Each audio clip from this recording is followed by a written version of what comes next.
In this module, there is a detailed discussion of business fixed investment, rental cost of capital, capital stock adjustment and residential investment, the rate of investment, inventory investment and anticipated versus unanticipated inventory investment. After studying this module, you will be able to know about the rental cost of capital, know the role of real investment rate, know about the residential investment and know about the anticipated and unanticipated investment. Let us understand the business fixed investment. Firms use capital and labor to produce goods and services for sale. Their goal is to maximize profits. In deciding the amount of capital to be used in production, firms have to balance the contribution that more capital makes to their revenues against the cost of using more capital. The marginal product of capital, that is MPK, is the increase in output produced by using one more unit of capital production. The rental or user cost of capital, that is RC, is the cost of using one more unit of capital in production. The value of MPK is the increase in the value of output obtained by using one more unit of capital. So long as the value of MPK is above the rental cost, it pays the firm to add to its capital stock. Thus, in equilibrium, we must have value of marginal product of capital which is equals to the rental cost of capital. This is given as equation 1. The general relationship among the desired capital stock K star, the rental cost and the level of output Y is K star is equals to function of RC and Y. This is given as equation 2. The equation indicates that the desired capital stock depends on the rental cost of capital and the level of output. The lower the rental cost, the larger the desired capital stock, and the greater the level of capital, the larger the desired capital stock. As the firm combines progressively more capital with relatively less labor in the production of the given amount of output, the MPK declines. This relation is shown by the downward sloping curve in the figure. The curve YY1 represents the level of output Y1. The rental cost of capital, that is RC0, is the horizontal line. Then the desired capital stock will be K star. If higher capital stock is selected, that is K0, the MPK will be less than RC and firm would do better to cut back on capital. If output is higher, say Y2, then the curve would shift out to the right. At an unchanged rental cost, the desired capital stock would therefore increase. Moving on to discuss the rental cost of capital. The rental cost is related to the interest rate, that is the firms would have to borrow to finance their use of capital. Since the capital is likely to depreciate over the course of an year as a result of wear and tear, and that depreciation is also the part of the cost of using that capital. Depreciation is considered as the cost because the firms have to spend money on repairs in order to keep the capital working as well as it did when it was new. Assuming per dollar of capital, D dollars per period are required to keep the capital working at full efficiency. This is the capital cost of using the capital.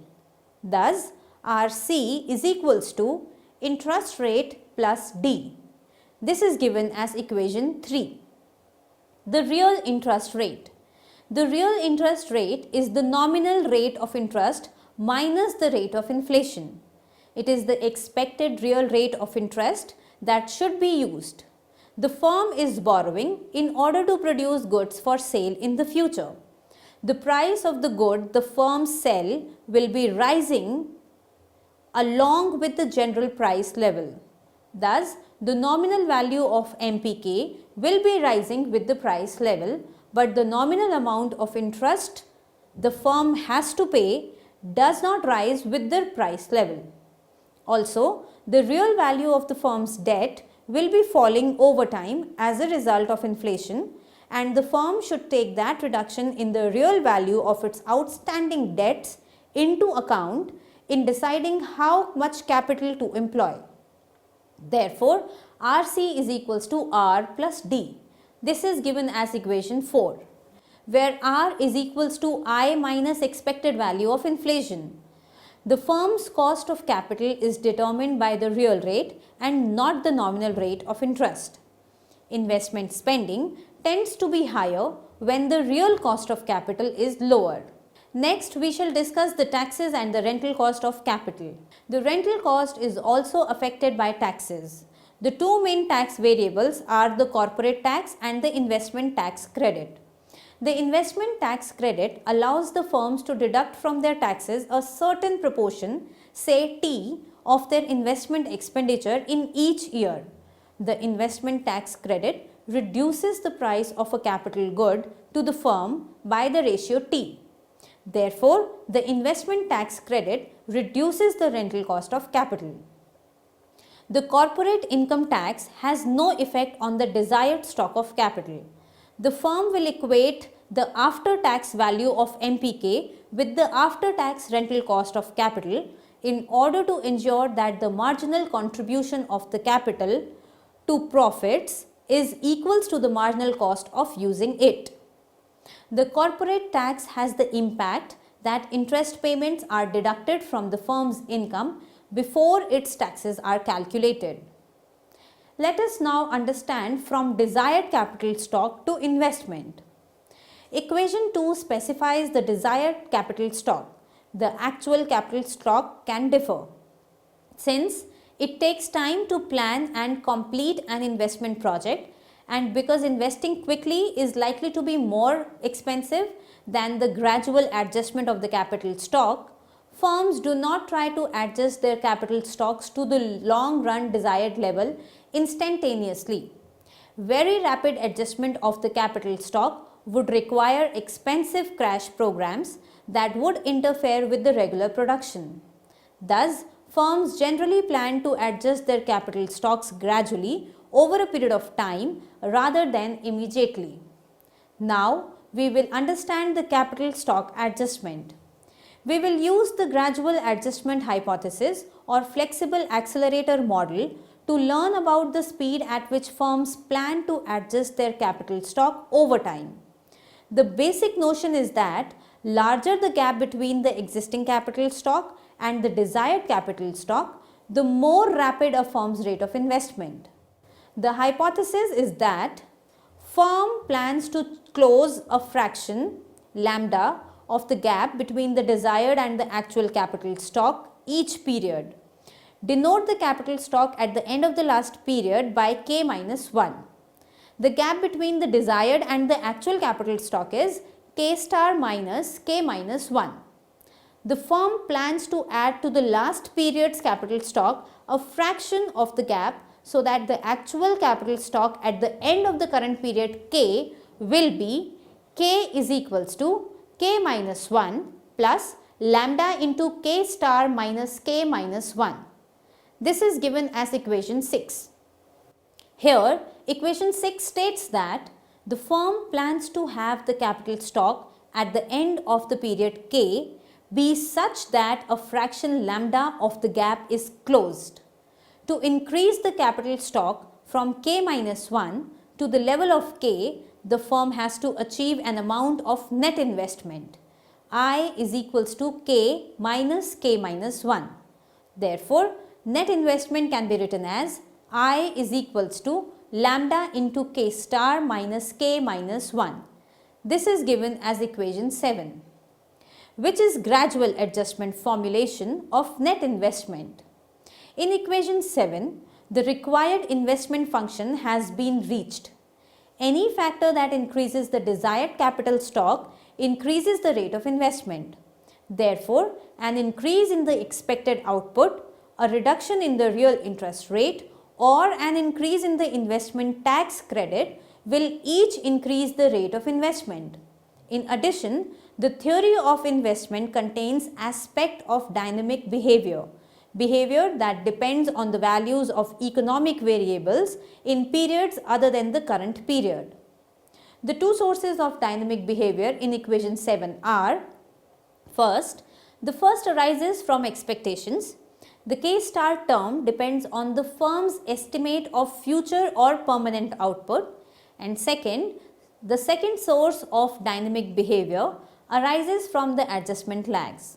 Firms plan to close only a proportion of the gap between the actual and the desired capital stocks each period. The adjustment lags produce a lagged response of investment to the changes in the variables that affect the desired capital stock. We will now discuss about the residential investment. Residential investment consists of the building of single family and multi-family dwellings, in short, housing. Housing is a long life asset. The theory of residential investment starts by considering the demand for the existing stock of housing. In figure, the demand for the stock of housing is downward sloping, represented by D0 curve. The lower the price of housing, that is PH, the greater the quantity demanded. The position of the demand curve itself depends on a number of economic variables given below. First, the more wealthy individuals are, the more housing they desire to own. Thus, an increase in wealth would shift the demand curve from DD0 to DD1. Second, the demand for housing as an asset depends on the real return on other assets. If return on other form of holding wealth, that is bond, is low, then housing looks like a relatively attractive form in which to hold wealth. A reduction in the return on other assets shifts the demand curve from DD0 to DD1. Third, the demand for the housing stock depends on the net real return obtained by owning houses. The gross return before taking cost into account consists either of rent or of the implicit return that the homeowner receives by living in the home plus capital gains arising from the increases in the value of housing. In turn, the cost of owning the housing consists of interest cost plus any real estate taxes and depreciation. These costs are deducted from the gross return and after tax adjustments constitute the net return. An increase in the net return on housing makes housing a more attractive form in which to hold wealth and shifts the demand curve from DD0 to DD1. The price of housing is determined by the interactions of demand with the stock supply of housing. At any time the stock supply is fixed, there is a given stock of housing that cannot be changed quickly. The supply curve of the stock of housing is the SS curve in the figure. The equilibrium asset price of housing is determined by the intersection of the supply and demand curve of housing. The asset price of housing is the price of a typical house. At any one time, the market for the stock of housing determines the asset price of housing. Let us now understand the rate of investment. The FS curve represents the supply of new housing as a function of the price of housing. The supply curve shows the amount of a good that suppliers want to sell at each price. Here the good supplied is new housing. The position of the FS curve is affected by the cost of factors of production used in the construction industry and by the technological factors affecting the cost of building. The FS, that is flow supply curve, represents the flow of new housing into the market in a given time period. In contrast, the stock supply curve, that is SS, represent the total amount of housing in the market at a moment of time. Given price of housing, building contractors supply the amount of new housing for sale at that price. The higher the asset price, the greater the supply of new housing. Thus, the supply of new housing is the gross investment in housing, total addition to the house stock. The factors affecting the demand for the existing stock housing that will affect the price of housing and thus the rate of investment in housing. Also, factors which shift the FS curve will affect the rate of investment. Because the existing stock of housing is so large relative to the rate of investment in housing, the effects of the current supply of new housing on the price of housing in the short run can be ignored. However, over time, as the new construction increases, the housing stock shifts the SS curve in panel A to the right. The long run equilibrium in the housing industry would be reached in a non-growing economy when the housing stock became constant. Constancy of the housing stock requires the net investment to be equals to zero. The asset price of housing at the level at which the rate of construction was just equal to the rate of depreciation of the existing stock of housing in the long run equilibrium. Now, we will learn about inventory investment. Inventories consist of raw materials, goods in the process of production, and completed goods held by the firms in anticipation of the product sale. Firms hold inventories for several reasons.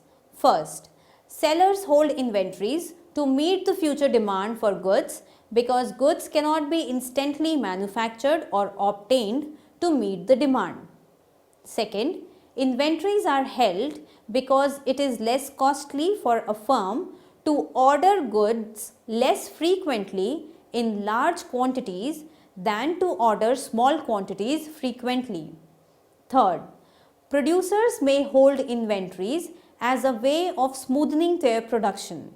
Since it is costly to keep changing the level of output on a production line, producers may produce at a relatively steady state even when demand fluctuates, building up inventories when demand is low and drawing them down when demand is high. Fourth, some inventories are held as an unavoidable part of the production process. Firms have a desired ratio of inventories to final sales that depends on economic variables. The smaller the cost of ordering new goods and the greater the speed with which such goods arrive, the smaller the inventory sales ratio. The inventory sales ratio may also depend on the level of sales, with the ratio falling with sales increase because there is relatively less uncertainty about sales as their level increases. Finally, there is the interest rate. Since firms carry inventories over time, the firms must tie up resources in order to buy and hold the inventories. There is an interest cost involved is such inventory holding, and the desired inventory sales ratio should be expected to fall with increases in the interest rate. Let us now understand the anticipated versus unanticipated inventory investment. Inventory investment takes place when firms increase their inventories. It is of two types: anticipated, that is desired investment, and unanticipated, that is undesired investment. Inventory investment could be high in both. Firstly, if sales are unexpectedly low, firms would find unsold inventories accumulating. That constitutes the unanticipated inventory investment.